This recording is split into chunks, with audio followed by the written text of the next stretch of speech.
participants to this session of Islam Study Circle. We will begin right now, and the sequence of our study is the same as we generally adopt, and that is that we first take a look at some Quranic verses, then a hadith is discussed, and finally we discuss some biblical verses. So let me start off by discussing the Quranic verses.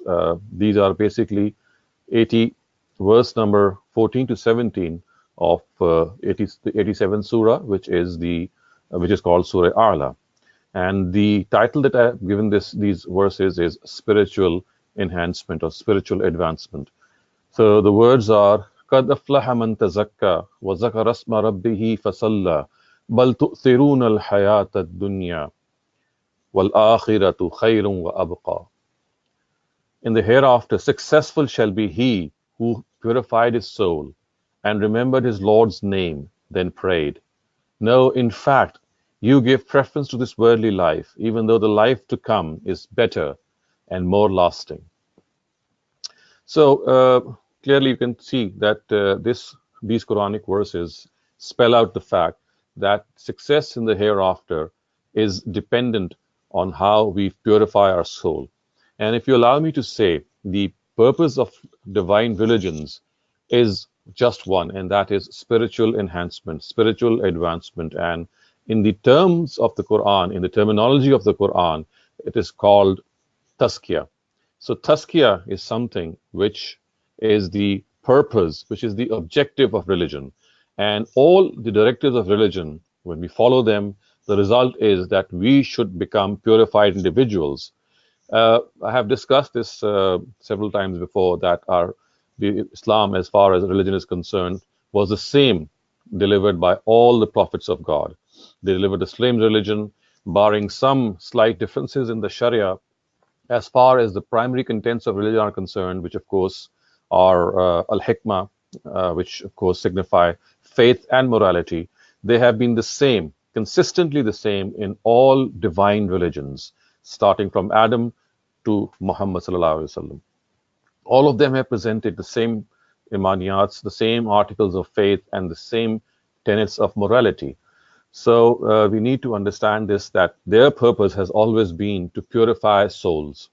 And we know that the reason for this is that the Almighty has said that paradise is a place for purified individuals.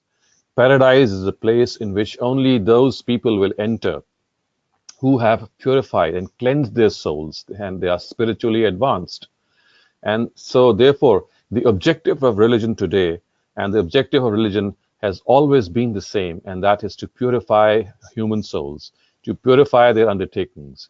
And we need to understand that, as I was just enumerating earlier on, that the precepts of religion vis-a-vis the tenets of faith are concerned, they can be divided into various branches and various concepts. For example, faith in the hereafter, or belief in the hereafter, belief in God, belief in the prophets, belief in the books of God, belief in the angels. So these are all beliefs. Similarly, we have the precepts of morality. And morality, of course, is something which is ingrained in human nature. We don't need to ask any person outside ourselves as to what morality is. So the purpose of morality, the purpose of faith, all these articles of faith, as well as the Sharia which is given to us, is to purify ourselves, to purify our individual and collective lives. So we have directives from the Almighty which purify our individual lives, and we have directives from the Almighty which purify our collective lives. So in our collective lives, of course, we mean the collective system. For example, people who rule Muslim countries, people who rule a state, they are given directives in their capacity as rulers, so that when they implement those directives, or when they adopt those directives, to be more precise, the collective life or the collective system of that country becomes purified, it becomes spiritually enhanced, it becomes beneficial for not only the individual people who live in it, but also the collectivity as a whole. And as you can see here, a particular verse of the Quran has been highlighted here. It says, "Qad aflaha man tazakka wa zakara asma rabbih fasalla." Successful shall be he who has purified his soul and remembered his Lord's name and then prayed. So, first of all, it needs to be understood when the Quran often says that you remember the Almighty, and the word it often uses is zikra or zikr or tazkira. These are some of the common words which the Quran uses to remember the Almighty. Remembrance of the Almighty, of course, here relates to remembering His practices, remembering His sunan, as the Quran calls them, remembering His attributes. So it would be erroneous to construe from this verse that it is basically a mention of God's name. So it's not like that, because, of course, God's name has an attribute associated to it. So when we remember God, our purpose is to remember some of His attributes, and as a result, those attributes remind us of how the Almighty deals with us and how He uh, comes into interaction with humanity. So when it says "Oh, وَذَكَرَ اسْمَ رَبِّهِ فَصَلَّى," it does not merely mean to take God's name. It actually means to take God's name in a cogent way, in a meaningful way. Thus, for example, when we say Alhamdulillah or other words like Astaghfirullah, so or Inshallah, all these words are actually words which make us remember the Almighty at various instances of our routines and our lives. And then you see the verse says "Fasalla." The person who remembers God and then he's prayed to the Almighty, who has offered prayers to the Almighty. So we need to understand that salah or prayer is a very special form of this zikr. Of course, as I said, the zikr is in general, it can encompass a lot of things. But when we talk about salah or namaz or the prayer, it is a specific form of zikr. Reading the Quran is another form of zikr, but uh, to pray to the Almighty in the ceremonial way is the primary way to actually remember the Almighty. And this is what the Quran says is it will give us spiritual purification. When we stand before God, when we pray to Him, when we deliver and when we communicate all our miseries, all our woes, all our anxieties, and all our worries, we shed our worries when we talk out our worries to the Almighty and before the Almighty. So the verse says, "Kad aflaha man tazakka." Basically, people who succeed in the hereafter are the ones who adopt this practice of purifying themselves. And then this is one of the examples which the Quran gives, that the one way to purify oneself is to remember the Almighty and keep Him in remembrance all the time. And the primary form is to pray whenever the time of the prayer comes. However, there is this emendation at the end which says that people often forget this, people often disregard this, people often do not give due regard to this remembrance. And what they do is that they end up sacrificing very, very high ideals and very, very high rewards for meager and trivial things. And here that the Almighty says, بَلْ تُؤْصِرُونَ الْحَيَاةَ الدُّنْيَا وَالْآخِرَةُ خَيْرٌ وَأَبْقَى, which means that instead of worrying about purifying ourselves, instead of making enough efforts and sufficient efforts to make this, to achieve this goal of spiritual enhancement and spiritual advancement, what happens is that a person ends up as a person who gives more preference to this worldly life, whereas the life of the hereafter is lasting and is better as well. وَالْآخِرَةُ خَيْرٌ وَأَبْقَى. It's better than the life of this world and also lasting. So the stress here is that it's not that we need to forsake the world, or we just need to leave aside the world and go into some corner or some abode and just dedicate ourselves to worshiping the Almighty. This is not what the verse is saying. It is saying that whenever there is a clash between this world and that world, people end up giving preference to this world instead of that world. And that is what hampers their spiritual advancement. That is what actually cuts down this whole exercise, and the purpose is not achieved. So, in two words, the Quran has not only pointed out this fact that basically it's the spiritual advancement which is real success in the hereafter. It has also pointed out the fact that what stops us from attaining the spiritual advancement, and that is the love of this world. And not just the love of this world, it is giving preference to this world over the requirements or the precepts of the next world. So, as I said, it's not that you need to forsake this world. We have been sent in this world so that we contribute through our abilities, through our various skills to the life of this world, the society. But at the same time, what we need to understand is that forsaking this world is not what the Almighty has said. The requirement of religion is that whenever there is a clash between this worldly interest and that worldly interest, a believer should end up giving preference to that worldly interests. And that is why this Quranic verse makes it ample clear that we have to guard ourselves. We have to be very, very specific in this regard. We must not go astray. We have to keep this focus. And finally, viewers, we need to understand this also, that tazkiyah or spiritual advancement or spiritual purification is not an independent uh, activity or an independent act, so that we have to indulge in certain exercises or certain routines so that that tazkiyah has to be attained. If you study the Quran, it becomes evident that by following religion as a whole, by adhering to religion as a whole, and by following the directives that religion has given us, Tazkiyah is the byproduct, is the consequence of this adherence. So we don't need to do anything separately to attain that tazkiyah. The Quran wants us to follow what religion tells us. The Quran wants us to adhere to the precepts of religion vis-a-vis morality, vis-a-vis faith, vis-a-vis Sharia or this divine law. And when we do so, the result is that we become purified individuals. And as I said earlier on, the reason that the Quran stresses this so much is that it is only these purified individuals who will enter paradise in the hereafter. And hence, it is essential that we do realize that it is of paramount importance that whenever we follow a precept of religion, whenever we follow a directive of religion, we must understand the objective. And the objective of every single directive, whether it's the prayer, whether it's the fast, as far as individual directives are concerned, or whether it's, for example, the fact that our collective system should be based on consultation, this is a collective directive. So, whichever directive you pick up, the purpose is that that directive either purifies or sets right our individual life or our collective life. And once that is done, we become eligible for the kingdom of paradise that awaits us, and that, of course, is the desire and of all of us, and we do covet it. So, viewers, we now go on to the next part of our study circle, and that is the hadith that we're going to study today. And this hadith has been taken from the Al-Jami al-Sahih of Imam Muslim. And the words are, An Abi Hurairah anna Rasulullah sallallahu alayhi wa sallam قال رب أشعث مدفوع بالأبواب لو أقسم على الله لأبره.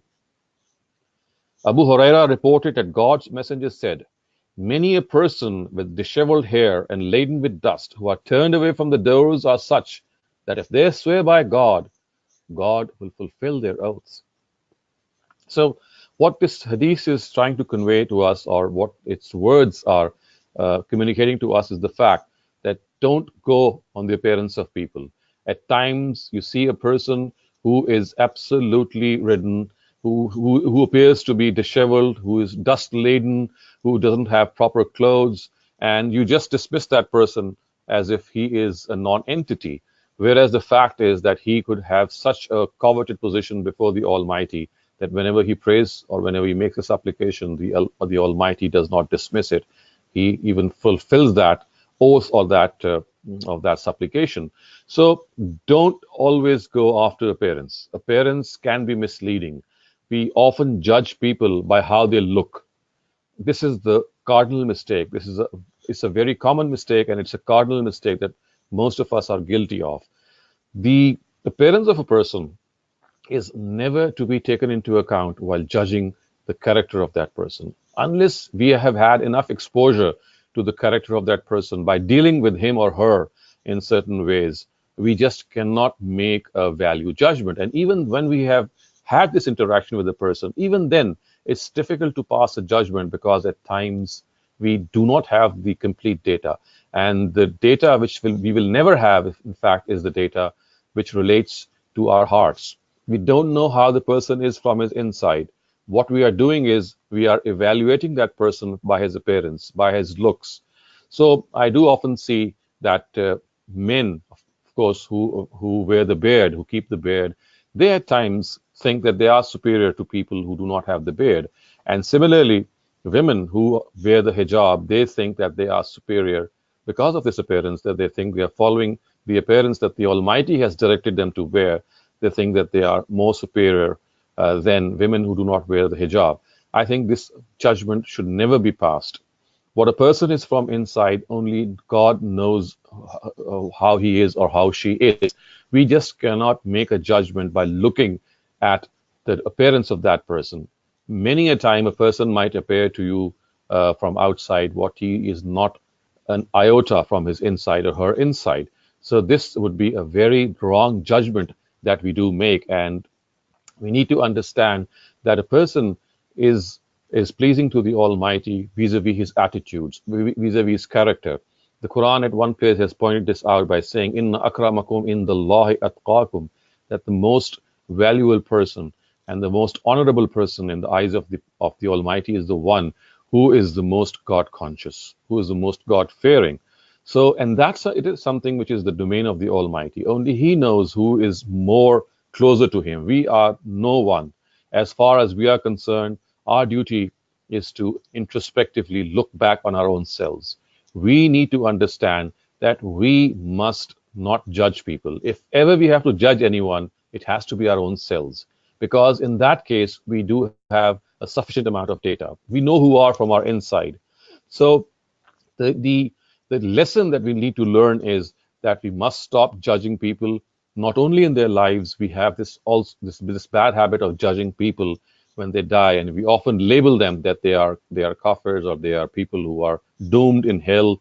We absolutely have no authority to make this decision. This is God's domain, and when we enter God's domain, we are actually crossing our own domain and entering his domain, which of course is something which is absolutely unwarranted. We need to understand that as far as the fate of a person is concerned, this is entirely the prerogative of the Almighty to decide. We are no one to even pass a comment. As I said, if there is a lot of commotion in us, and if we have this intense desire of judging, then let that judgment be against our own selves. Let us be very stringent, very strict in judging our own selves.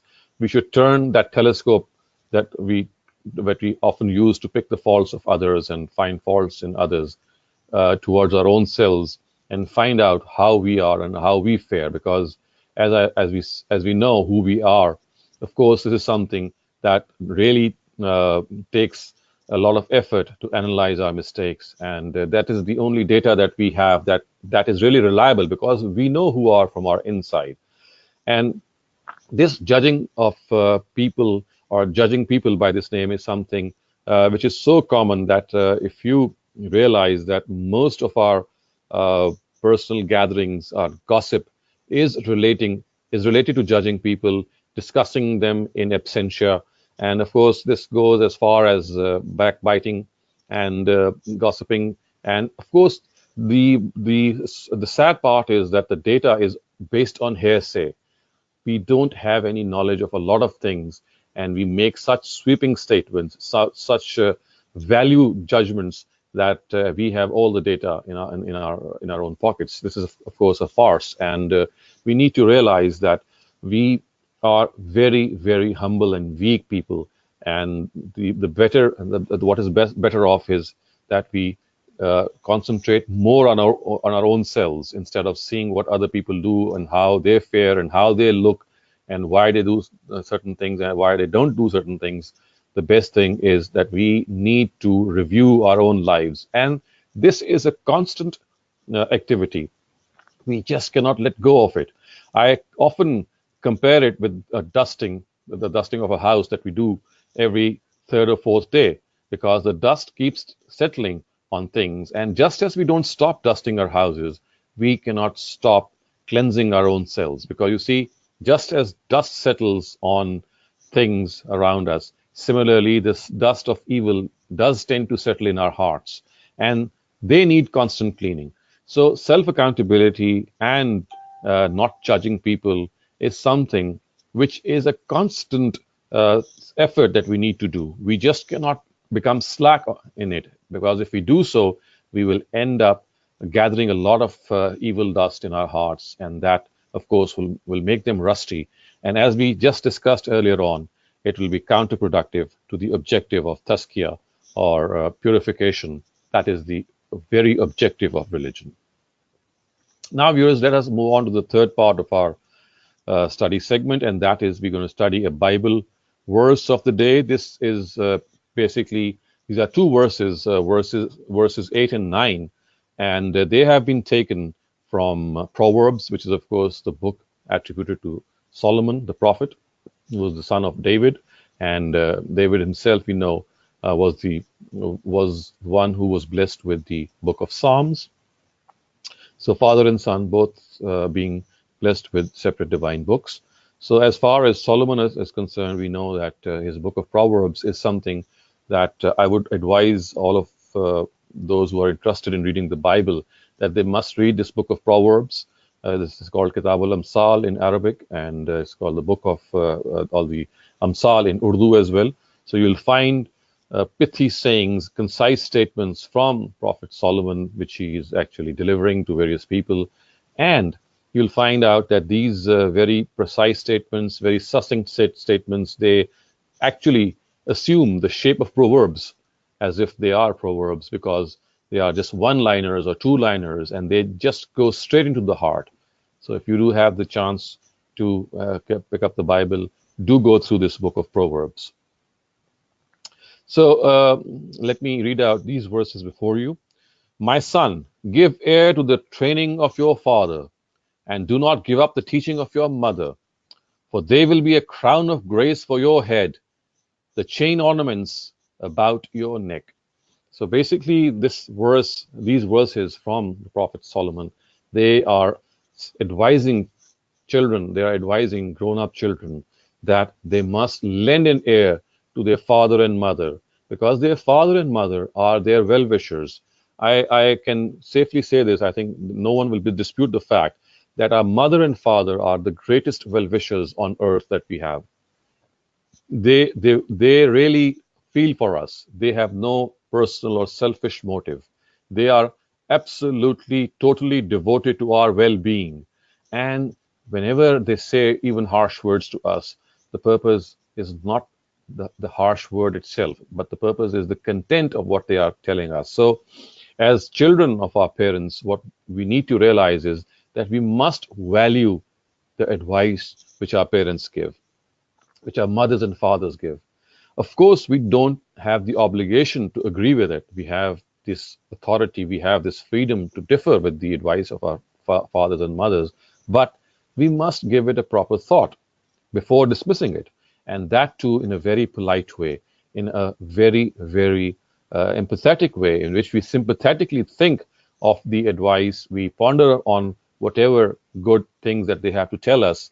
And of course, there are a number of things because of their experience, because of the fact that they are senior to us in years, that they can really tell us, and it will be a big, big blessing to learn from their experience and to learn from how they have gone through in life. But at the same time, fathers and mothers also need to realize that when they are trying to educate their children, when they are trying to advise their children, they must not thrust their opinions on their children.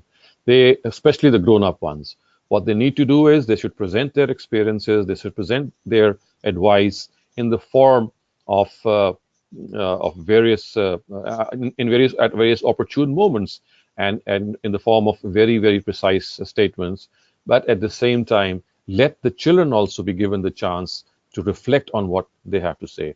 So although the advice here is from the parents to the children, but as a consequence and as a corollary, we also need to understand that that parents also need to be very prudent.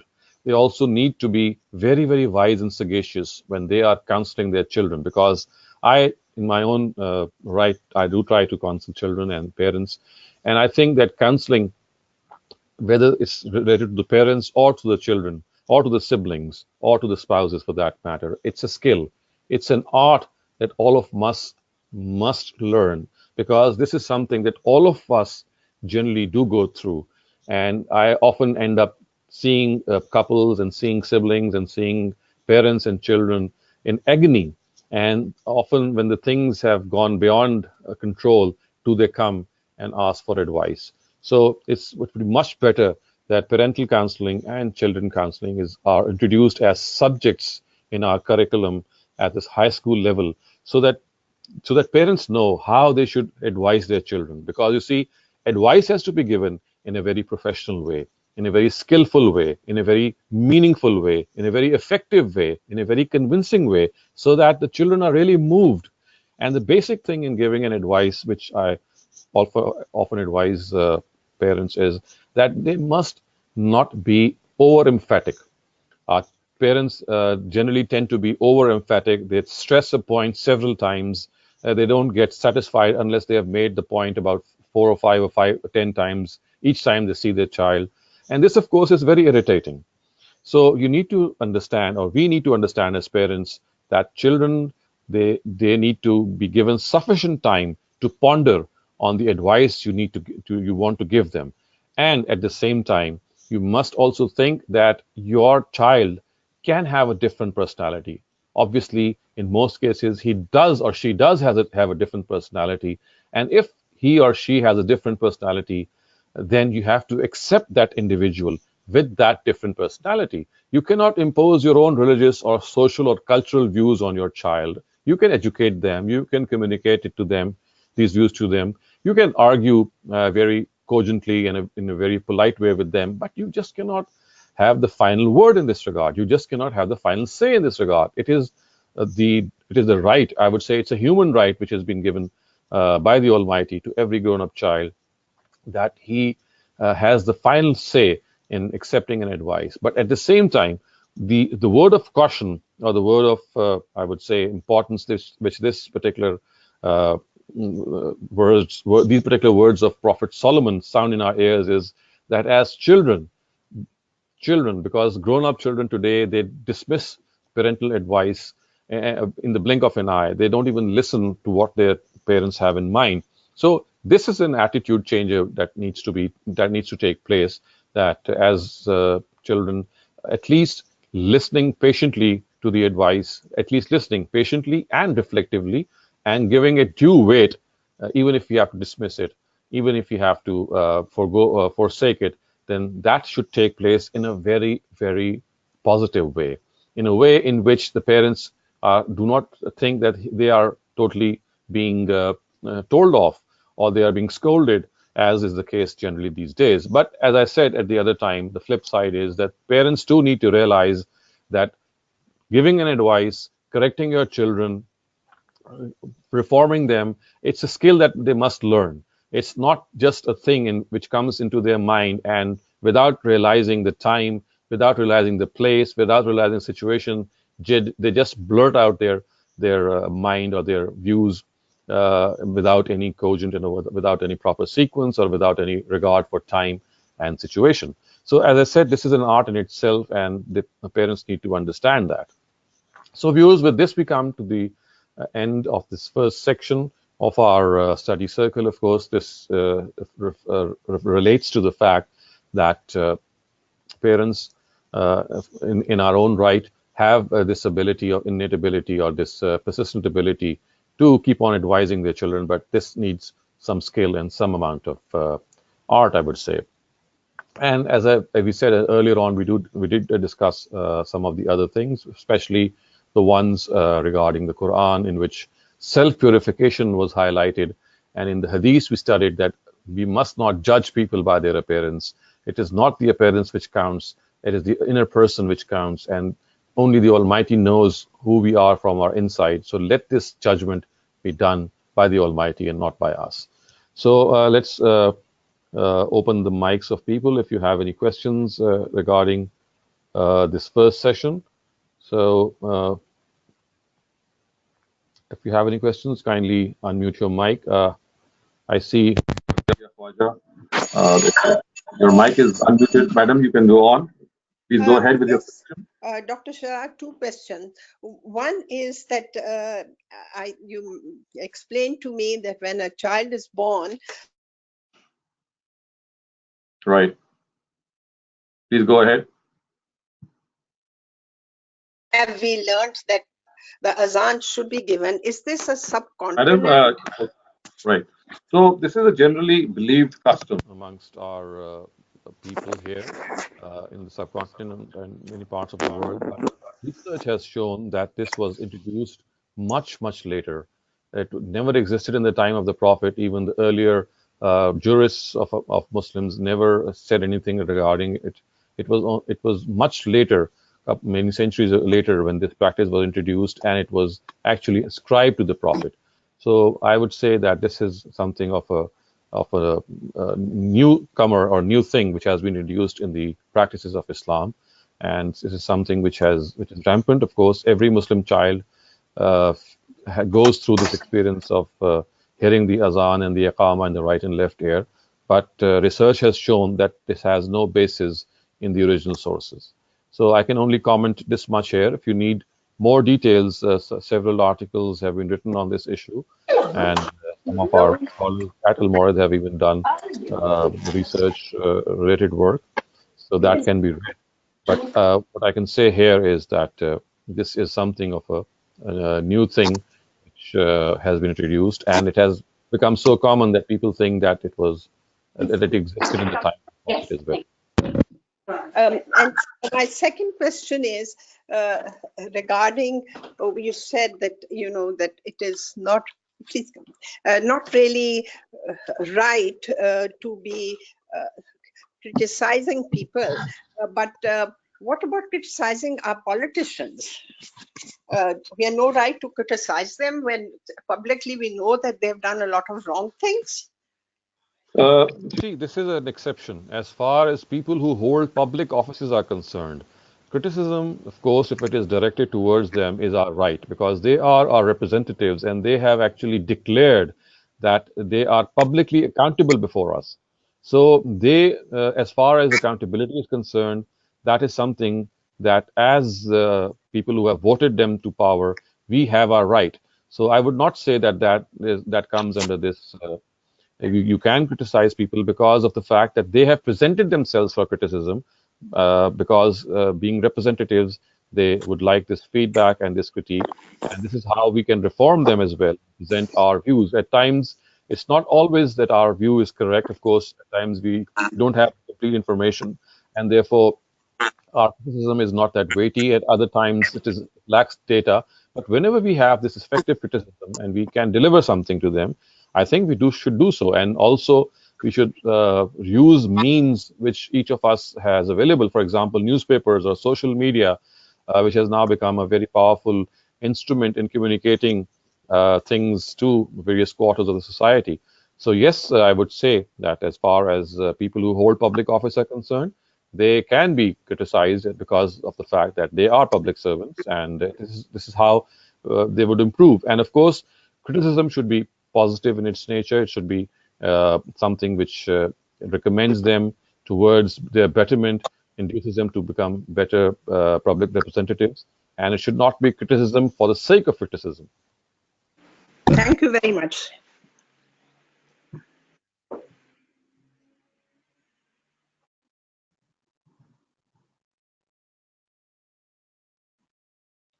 So I don't see any more hands being raised. So I will now continue with the next part of our study circle, and this is normally a misconception that we study regarding various uh, precepts which go and various concepts which go under the label of Islam. So the misconception that I have selected today, in fact, relates to some of the content that we just discussed regarding parental counseling and parental guidance. So one of the areas in which parents become very, very dictatorial, I would say, is the fact that they invoke the Quran, certain verses of the Quran, and say that the Quran has given this authority to the parents that they must not be disobeyed. They have to be obeyed at all costs. And for this, they even go as far as to invoke the Quranic verse which says, فَلَا تَقُلْ لَهُمَا أُفٍّ وَلَا تَنْهَرْهُمَا. So the word uff is used by them, and they say that this means that the children cannot even utter a word of complaint regarding their parents. If their parents decide that they have to marry in a particular family or a particular tribe or a particular area that they have chosen, then the children are bound to accept the view of their parents. And if their parents want their children to become doctors or engineers or artists or chartered accountants, so whatever field that father or mother selects, the child is ultimately bound to select it. I know that there has been a change in hearts in this particular scenario, but let me tell you, still in a lot of third world Muslim countries, this practice is still rampant, in which parents think that it is their right to decide how his child or her child is going to grow up, who he or she is going to marry, and what career he or she is going to adopt. So they think that this is something which is the right of the parent, and if the child argues against them, they would simply say that the Quran has said that you cannot complain against your parents because the Quran has said "Fala takullahuma uffin," and I think I have referred to this earlier on a couple of times as well, that the word "uff" in the word of the Quranic in the Arabic language of the Quran does not have the same connotation as the Urdu word "uff." In Urdu, it does mean it's a word of complaint. But in Arabic, uff, it says that you must not be disrespectful towards your parents. So here the word is being disrespectful to the parents, to showing disrespect to the parents. This is absolutely, of course, all of us do understand that is unwarranted. We just should not indulge in disrespect towards our parents. But we have every right to differ with our parents politely. We have every right to present our view politely again. And we have every right to follow our own worldview and not get imposed. We must not impose our worldview on our children. We can advise them, we can communicate the good points of what we have adopted, and we can also communicate our failures to them. But as I said, we cannot impose our views on our children, especially our grown up children. They have to be dealt as grown up human beings. They are adults, they are as good as us. So if we force our children to do something, it will be a grave violation. And I dare say that it can be called a violation of human rights, because this is something that we have to avoid. We need to realize that the Quranic verse here, فَلَا تَقُلْ uffin, does not mean that we cannot utter a word of complaint against our parents. It means that we should not be disrespectful to them. So the word uff here has been generally wrongly translated and cited. And also, let me point this out, that not at one place in the Quran does it say that you have to obey your parents. You might be surprised to hear this, because we often cite this, that parents must be obeyed.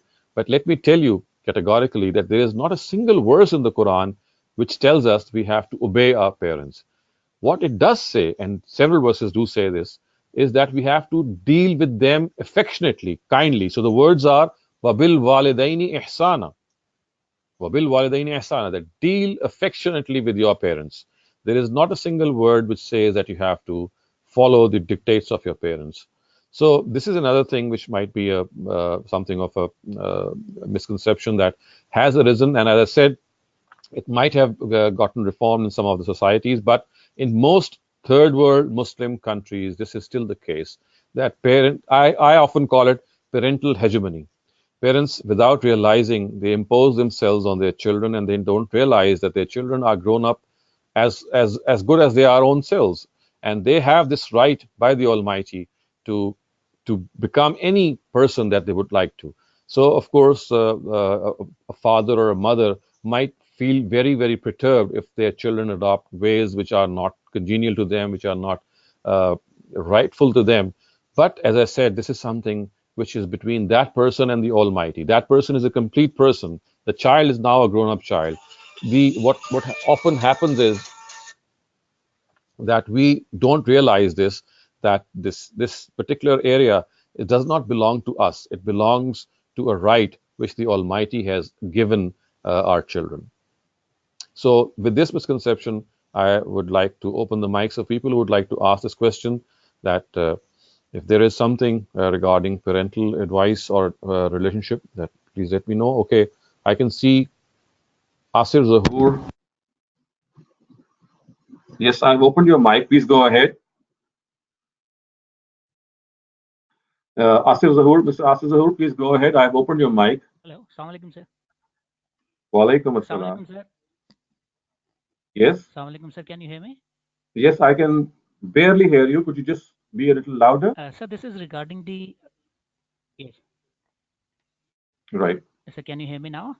Yeah, I can hear you now. Hello. Yes, I can hear you. Please go Sir, ahead. this is. Sir, just. Yes. Sir, just a few questions. Sir, this is the first question is regarding the verse that we discussed of Surah Ala. Mm-hmm. Sir, you said Bal tu usirun al hayat dunya. Bal you translated as no, in fact. Sir, Mm-hmm. does it mean but or does it mean no, in fact? Translation. Bal is always emendative. Because I'm asking this because just want to know the direction of the address. Right. So bal means in All right. fact. So Hello. in fact is something which always is an emendation on a previous thing. So when it says in fact, it actually says no in fact, which says contrary to what you think. The situation is like this.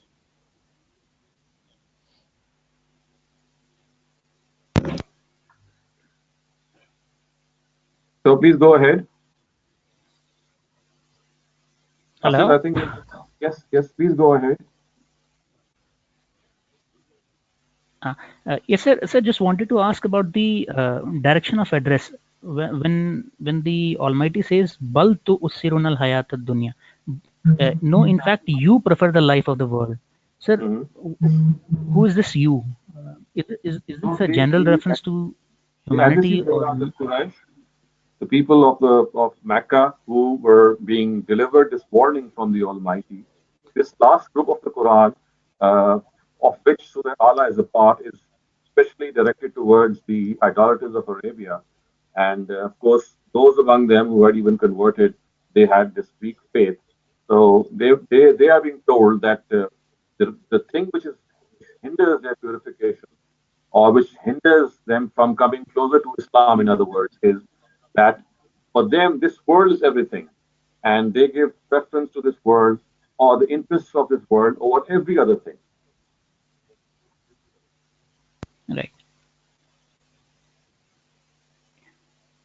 Hello. Yes, please go ahead. Sir, because the first verse, I think it is addressed to the Prophet Muhammad sallallahu alaihi wasallam. Sabbi isma rabbikal ala. Is Mhm. that should be addressed to the Holy Prophet, Yes, and of then course. the direction of the address changes. The direction of address Right. changes. You see, as the surah goes on. Right. Right. And sir, in the same surah, sir, Right. Allah says, "Sanukri uka fala tansa illa masha Allah." We shall recite the entire. This is the confirmation by the Almighty that don't worry, we Mhm. shall recite the entire. Then it says the verse next verse is illa masha Allah, except which Allah wills. So has there been any part of the Quran which was revealed but is not Well, now? we do not. Of course, there could have been, but we do not know for sure. All that this verse tells us is that in the final reading, in the final compilation, the Almighty will make the Prophet read the whole of it, which in other words means that he will make him memorize it. And if there is a verse that needs to be abrogated, so it's like telling him that if there is a chance of something to be abrogated, it will be done. Whether it actually took place or not is something which we don't know. It's like saying that I'm going to do this if need be.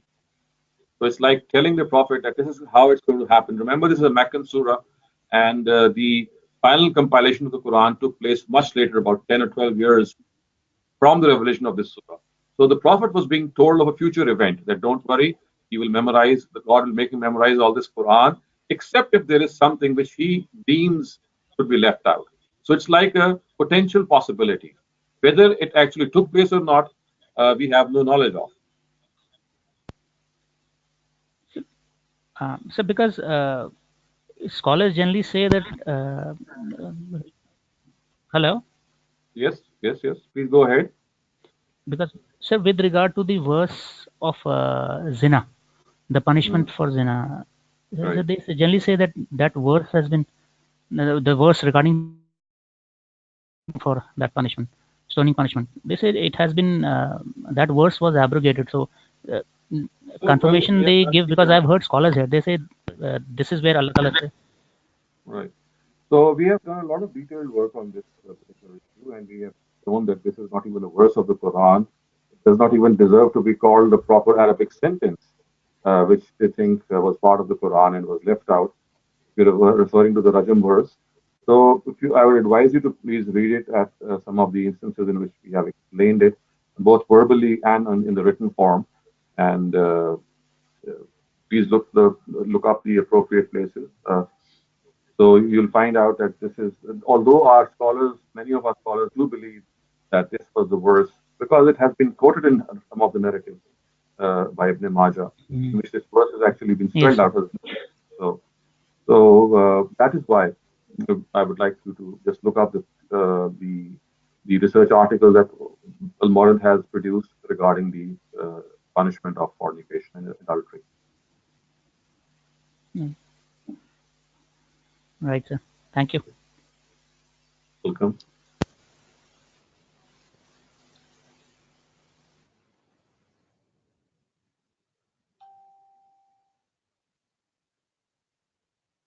So nice, Yasin Fahad, madam. I'm going to open your mic. Your mic is now open. You please Hey, go Dr. on. Shehzad.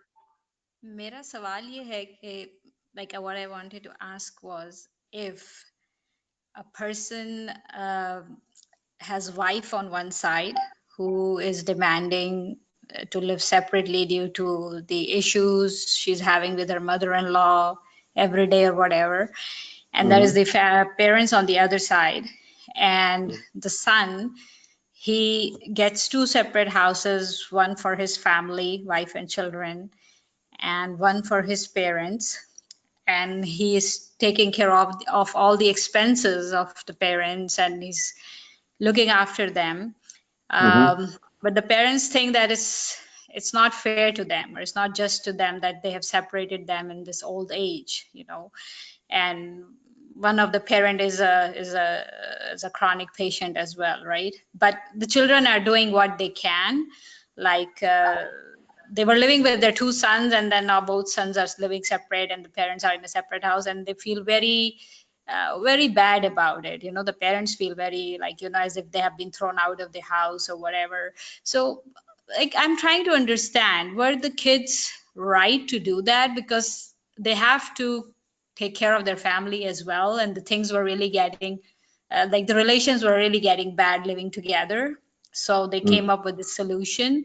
But then, are the parent, like, would it be considered as not taking care of your parents or leaving them alone in their old age?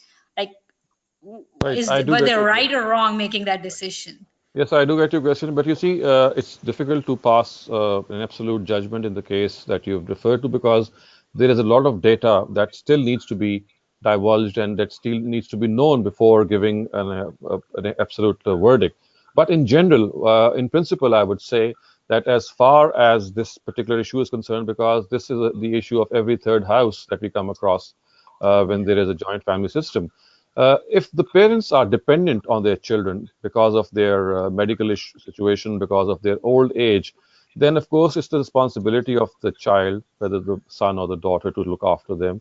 And for this, he or she has to make the best arrangements. At times, this is only possible when the parents are living with you, because such is their nature. They're so weak, they're so frail, they're so bedridden that their care cannot be taken by assigning them to some different place. Or at times, it is possible to do this by you hire someone, you hire some maid or maybe some steward who looks after your parents. But again, you see, it all depends on the situation. The bottom line is that as children, if your parents are dependent upon you, then they are your responsibility.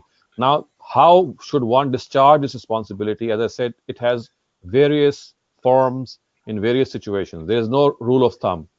If they are looking after their children in a way, their parents in a way that their own conscience is satisfied, I think that is the best charge. You see, this is something which is at times very difficult, because when you're working, if both the children are working and the spouses are also working and the grandchildren are also at school, at times letting them being alone in the house and in the same house is also difficult. But then help can be arranged as well. So instead of going into the details, because details vary from house to house, from parent to parent, from person to person, the bottom line needs to be understood, and that is that you have to emotionally satisfy your parents. If they are dependent on you, you have to look after them, you have to take care of them, and this can take various forms. At times you have to live with them, at times they have to live with you, at times you can separate them and still be able to discharge your responsibility. So there are a number of scenarios, and if this responsibility is realized that the children carry, I think these details can be worked out. And if their conscience is not satisfied, I think that is something which just points to the fact that they're just not doing enough and they should do something more. That's all I can say, because Yeah, I guess I agree with you, but I think the son gets really into in a difficult spot because he has his wife on one side and children, and right, they might say they don't want to live together right. anymore So with them, and then on the other it's a side very is the parents. So It's a it's a very hard difficult choice. situation, but you see, you have to come to grips with these situations, and these are situations that are common situations. And I often see that the husband takes note of these things when they become very sour. I think has to realize this at the very onset, at the very beginning, and when things start to get out of hand, it is only then that the husband realizes what he has to do. So I think we need to understand this, and as responsible parents transmit this information to our children as well, that if there is a responsibility at hand, then you have to face it, and don't we must not delay it, because at times when you delay matters, they just go out of hand. And most of the cases which I have dealt, I can see that things have been ignored and ignored and ignored until they become a bombshell and they just explode.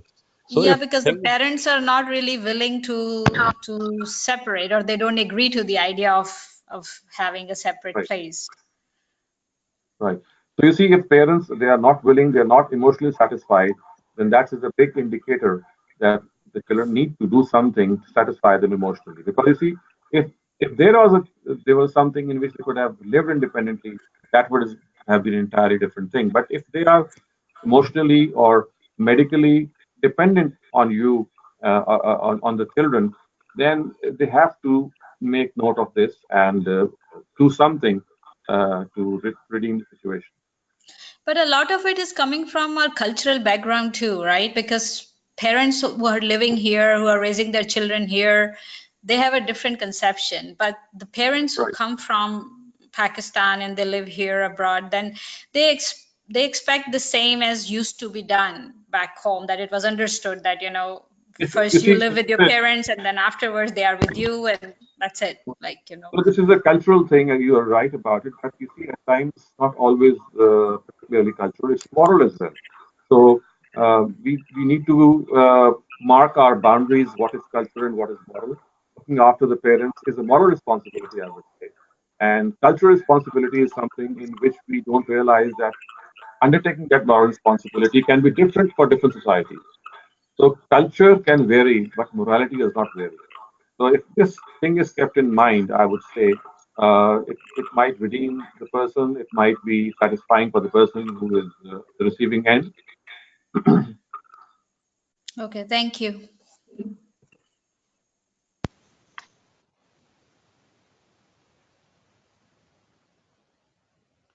so it seems that we have finished our. I can see Rafia Khwaja. Is this your hand up? Okay, it's no longer there. Now, So, okay. can you hear me? Can you hear me? Can you hear me? Just let me open your mic. Okay. Now, can Yes, you hear me? yes, please go ahead. I wanted to ask you, Dr. Shehzad, many times I've heard in our country, but particularly, that the punishment for adultery is stoning to death. And this is a lot of ulama believe in this. So the Quran does not say this. So where are our ulama getting this from? Or where are different people, Well, religious-minded uh, people getting it from? religious-minded people do draw this punishment from the practice of the Prophet and also from a narrative which says that the Prophet did stoning to death. So, as far as the Quran is concerned, it does not mention explicitly. However, it does say in Surah Maida that people who are guilty of a law and order situation, of disrupting law and order, of taking the law and order in their own hands, or doing heinous acts like, for example, raping women or, for example, children, for them, the Quran is prescribed that they should be given exemplary death. And the exemplary death that the Quran describes can take various forms. One form of exemplary death for such cases is stoning to death. However, stoning to death in itself is not a Quranic punishment. The Quranic punishment is that when people disrupt and spread disorder and anarchy in the land, which is called fasad fil ard, then they can be dealt with severely. And the most severest of these punishments, the Quran says, is ayyuqattalu, which means to kill them in a way which teaches other people a lesson. So rajam or stoning to death was one form of that punishment. There could be other forms as well. So, but Dr. Shehzad, for zina, I was particularly asking for zina. I understand fasad on earth for people, rapists and murderers. I can understand that. But for zina, isn't it 100 koras, or if I correctly understand it? Adultery becomes prostitution. Or, for example, when a person starts having these relationships as paramours in a society or in a family, it becomes a nuisance as well. So, in that case, it does not become a case of adultery. It means that you're spreading and disrupting disorder in the society as well, and you're spreading this licentiousness or your own disruption in the society. So that can be dealt with severely as well. But again, as I said, this verse of Surah Maida says that this is extreme punishment. The least punishment for this is to extradite a person or to just banish him from the land. So banishment or extradition from the land or just making him leave the area or the country is the least punishment as well, which is given here. So you need to understand that there is a severe punishment and there is a punishment which is least or which is the least form of punishment for that particular crime. But Dr. Shehzad, what is this 100 kodas? वो कहते हैं कि 100 kodas लगते हैं मर्द को भी और औरत को भी. That's the normal. So that's the normal punishment for adultery, in which person who is caught on this in this particular crime, for him is these 100 lashes. That is the punishment of fornication. That's a separate thing. But even for that, you need witnesses. I understand there have to be witnesses. You can't just accuse somebody.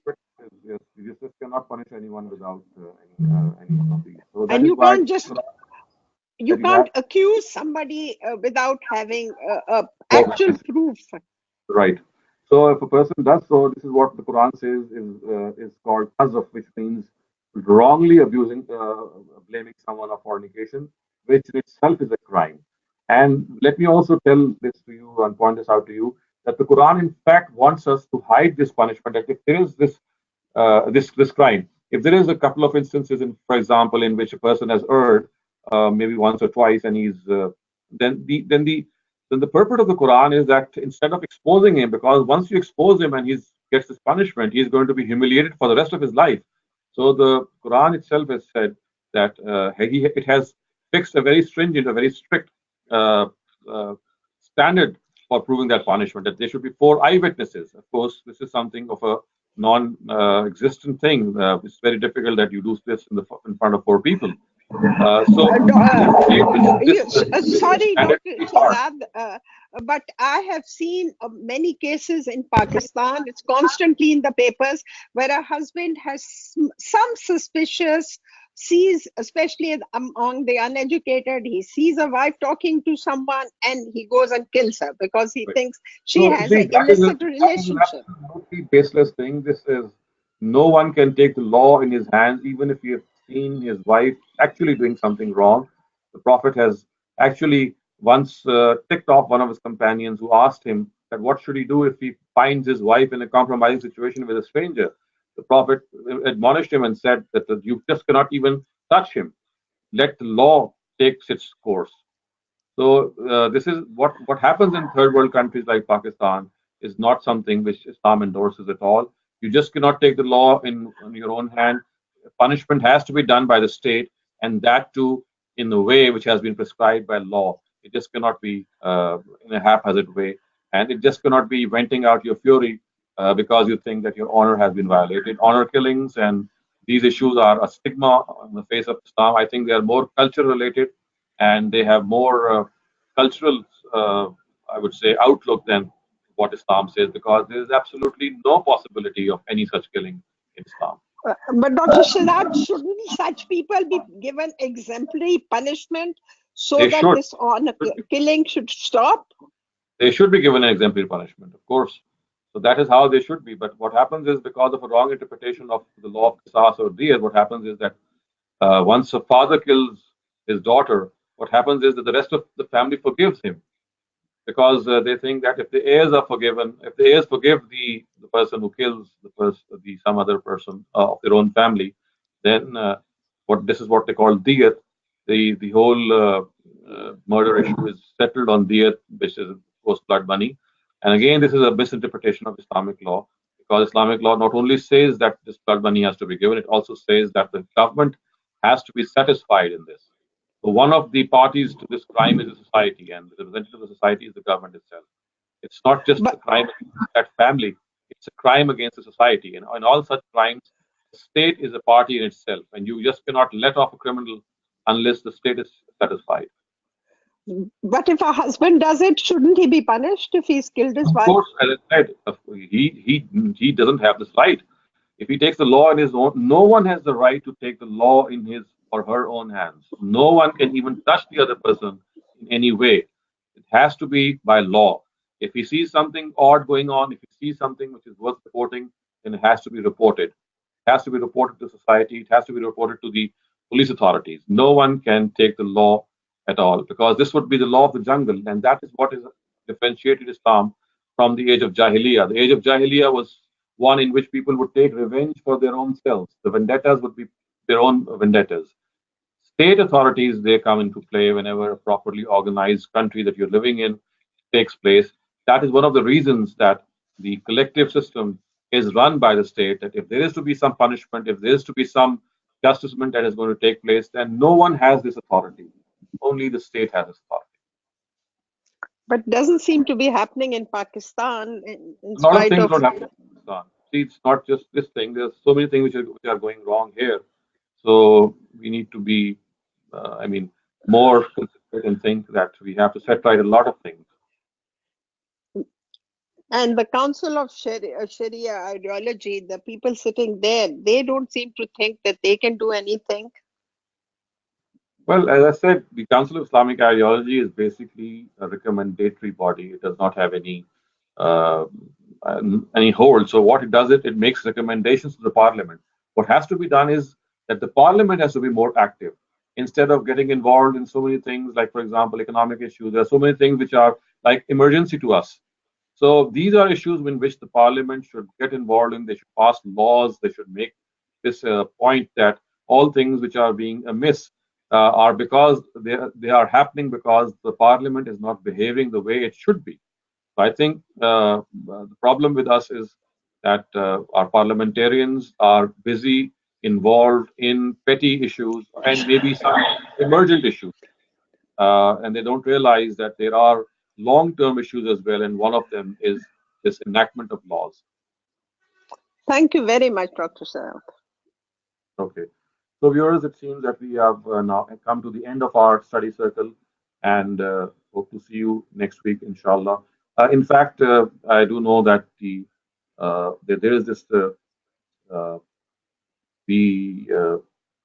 this holiday the next week and the week before next, but week after next. But what I'll do is that although this webinar will not take place with the software, but I'll still be doing a session on Facebook Live. Though it might not be exactly at 9 p.m. Pakistan time. It might be slightly later, but this Facebook session will take place. However, this study circle session class, the way it is conducted on a software, will not be there for the participants. It will be a winter break for them. So thank you very much, and inshallah, hope to see Thank you. you. Hafiz.